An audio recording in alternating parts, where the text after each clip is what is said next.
体全体どういうつもりだ。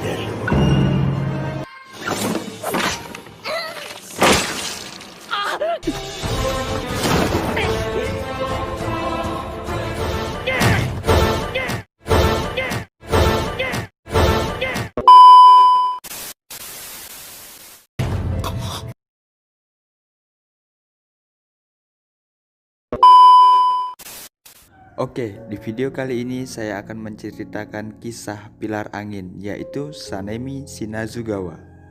Video ini akan saya bagi menjadi dua part. Part pertama akan menceritakan kisah masa lalu dari Sanemi. Sebelum memulai video ini, saya sarankan untuk tidak melanjutkan menonton bagi yang tidak ingin kena spoiler. Sekarang, Sanemi menjabat sebagai pilar angin. Dia termasuk orang terkuat dalam organisasi pemburu iblis. Sanemi memiliki sifat yang sangat kasar, atau biasa kita sebut dengan Kang Ngegas. Namun, alasan dibalik sifat kasarnya itu adalah masa lalunya yang sangat kelam. Sanemi lahir dari keluarga yang kurang baik. Ayahnya merupakan orang yang sangat payah dan banyak dibenci oleh orang. Bahkan ayahnya mati ditusuk oleh warga. Nih, bapaknya Sanemi nih. Dan ibu Sanemi adalah seorang pekerja keras, bekerja dari pagi hingga malam. Bahkan Sanemi tidak pernah melihat ibunya tidur. Nih, ibunya Sanemi nih. Sanemi merupakan anak pertama dari 7 bersaudara. Sanemi dan adiknya sering mendapat perlakuan kasar dari ayahnya. Namun, ibunya selalu melindungi mereka dari perbuatan ayahnya. Awal dari kehancuran keluarga Sanemi dimulai pada hari itu. Pada hari itu, ibu Sanemi belum juga pulang. Dan biasanya, ibu Sanemi tidak pernah pulang selarut itu. Karena ibunya belum juga pulang, Sanemi pergi untuk menyusul ibunya. Setelah lama menunggu, terdengar suara yang keras dari pintu.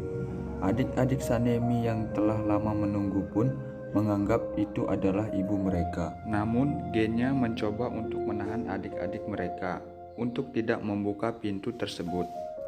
Ia takut bahwa itu bukanlah ibu mereka. Mungkin yang dipikir gennya, ya kali ibu-ibu gedor pintu. Oh iya, gennya adalah anak yang kedua. Dan dia adalah salah satu anak yang selamat dalam tragedi tersebut. Setelah pintu terbuka, sebuah makhluk menyerang secara membabi buta.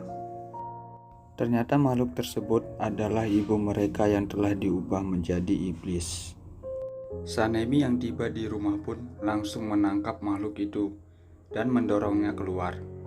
Karena keadaan saat itu gelap, mereka tidak menyadari bahwa makhluk itu adalah ibu mereka. Gennya yang mencoba memberikan pertolongan kepada adik-adiknya pun tidak berhasil. Gennya yang keluar rumah bermaksud memanggil dokter pun terkejut setelah melihat ibunya yang tergeletak di jalan dan berkelinangan darah. Dan saat itu, Sanemi pun tidak dapat berkata apapun. Dia dengan ekspresi muka yang hampa mulai menyadari ternyata orang yang ia bunuh adalah ibunya sendiri. Gennya yang terkejut melihat kejadian itu pun menyalahkan kakaknya yang telah membunuh ibunya. Kasihan banget dah Sanemi ini. Sejak kejadian itu, Sanemi menyadari kelebihannya, yaitu darahnya merupakan darah yang langka, dimana jika iblis mencium bau darahnya, para iblis bisa menjadi mabuk atau melemah. Dan sejak kejadian itu pula, Sanemi menyimpan dendam kepada para iblis. Walaupun ia belum menjadi anggota organisasi pemburu iblis, ia sudah mulai aktif membasmi iblis. Dengan kelebihannya itu, ia mencoba menangkap iblis dengan menahannya sampai pagi hari. Ia membunuh iblis dengan menjemurnya di bawah cahaya matahari. Awal mula karir Sanemi sebagai anggota pemburu iblis berawal dari pertemuannya dengan Kumeno Masachika yang merupakan anggota organisasi pemburu iblis. Namun naas, teman pertamanya itu mati dalam pertempuran melawan iblis bulan bawah pertama. Setelah kejadian itu, Sanemi diangkat menjadi pilar angin. Sanemi yang menghadiri pertemuan pilar untuk pertama kali setelah melihat pemimpin organisasi pemburu iblis yang sangat lemah, ia menjadi sangat marah. Ia mengatakan orang yang sangat lemah seperti itu tidak pantas menjadi pemimpin pemburu iblis. Setelah mendengar kata-kata dari Sanemi, Gyomei, si pilar batu menegur Sanemi dengan sangat keras.